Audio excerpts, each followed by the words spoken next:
انا عايزين فك. مفيش. ها؟ دي 20 جنيه؟ ايوه. لو موتني ما هديك انا 20 جنيه.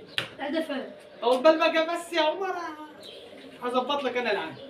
هظبط لك العام. خد دي. ها؟ دي. خدها دي يا حاج يا. قعدت لحد السيجاره ما خلص. أيوة. حسب الله ونعم الوكيل فيه. ايوه حاج مجدي انا مش حاج يا. انا صايم.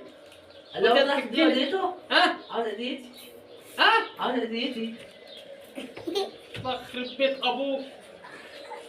بس فيك انا هديك انا هاخد جنيه دي. ما تعملش حاجه. ها؟ ما تعملش حاجه خالص. وانت هتتاجر معايا ولا ايه؟ انت موظف عندي؟ هو جنيه حلو ليك انت؟ خد في الكيلو 20 جنيه، خمسات عشان دلوقتي 5 عشان يحل على الدماغ. هجيب لك 10. ها؟